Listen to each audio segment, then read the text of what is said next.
It was a single sheet of paper, unremarkable in size, ordinary in weight, but the words written upon it would set the entire world on fire. The year is 1914. Europe stands at the peak of its power, gleaming empires, vast armies, a continent drunk on its own strength. To most people living in that golden summer, the idea of a catastrophic world war seemed not just unlikely, it seemed impossible. Yet hidden beneath the surface, a web of alliances, ancient rivalries, and wounded pride had been tightening for decades. All it needed was a single pull. On the 28th of June 1914, in the narrow cobblestone streets of Sarajevo, a young man named Gavrilo Princip raised a pistol. 2 shots. That was all it took. Archduke Franz Ferdinand, heir to the mighty Austro-Hungarian Empire, slumped forward in his motorcade, his wife Sophie beside him, dying. The echo of those gunshots would not stop for 4 years. But here is what history books rarely tell you. Those 2 bullets did not start World War I. What started the war, what truly ignited the catastrophe,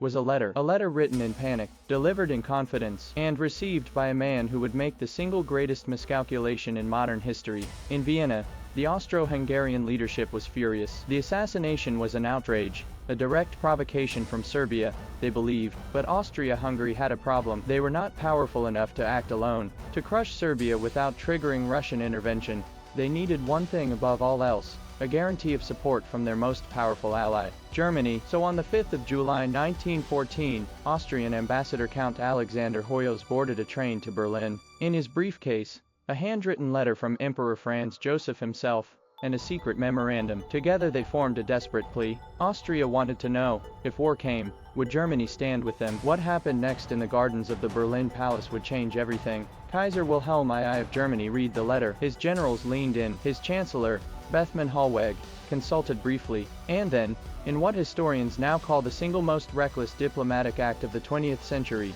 Germany gave its answer. Unconditional, unlimited, absolute. Germany would support Austria-Hungary no matter what action they chose to take against Serbia. This promise became known as the blank check, not a metaphor, a literal, diplomatic blank check, signed in royal ink, telling Austria-Hungary to fill in whatever amount of aggression they desired. Germany would cover it. Wilhelm believed the conflict would remain localized, a quick punishment of Serbia, over in weeks. Russia would not dare intervene. France would stay quiet. Britain would never get involved. He was wrong about every single one. While the blank check was being issued in Berlin, Europe's other great powers were watching and waiting. Russia had its own treaty obligations to Serbia. France was bound to Russia. Britain was quietly committed to France. And like a row of dominoes standing in the dark, none of them able to see the others, each nation had already decided they would not be the one to back down. Back in Vienna, emboldened by Germany's promise, Austro-Hungarian leaders drafted what became perhaps the most deliberately impossible diplomatic document in history,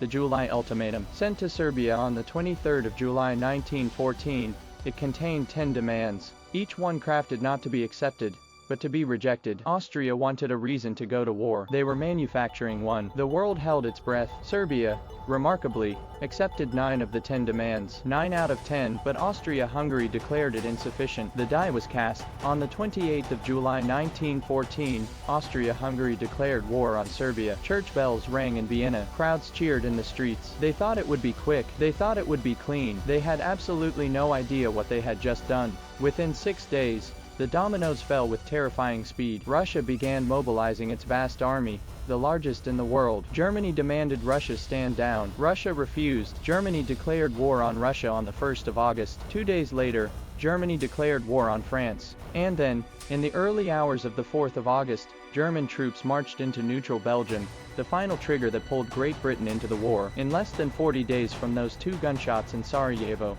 every major power in Europe was at war. But there is a detail, a haunting, almost unbearable detail, that survivors and historians have returned to again and again. In the final hours before the British declaration of war, Kaiser Wilhelm II received an urgent telegram suggesting that perhaps, Britain might stay neutral if Germany avoided attacking France directly. For one brief, electric moment, Wilhelm turned to his generals. He wanted to halt the entire Western advance. His top general, Helmuth von Moltke, reportedly broke down in tears and told him it was impossible. The machine of war was already moving. It could not be stopped. That moment, that single, agonizing moment, is perhaps the most chilling in all of modern history. The men who started the war realized they could not stop it. The letter had been written, the check had been signed, the ultimatum had been delivered, and now 20 million people would pay the price. The trenches of the Western Front stretched for over 700 kilometers. Men lived in mud, in rats, in poison gas and machine gun fire. The Battle of the Somme alone claimed over 1 million casualties in just a few months. Empires that had stood for centuries,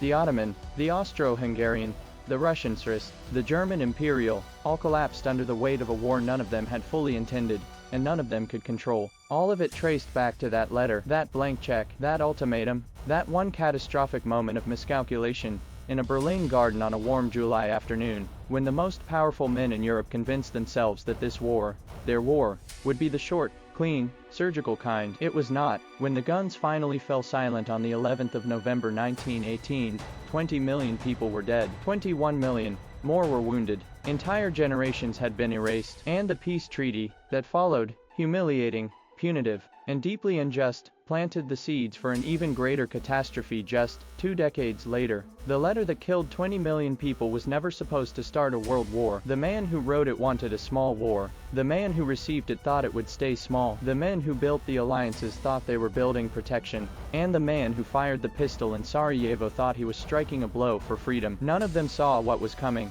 And that, perhaps, is the most terrifying lesson of all. The greatest catastrophes in human history are rarely born from evil masterplans. They are born from ordinary miscalculations, ordinary arrogance, and the extraordinary human inability to see where our choices truly lead. The next time the world stands at such a crossroads, and it will, remember Sarajevo, remember Vienna, remember the Berlin Garden, where a blank check was handed over with absolute confidence and absolute blindness. Remember the letter that killed 20 million people.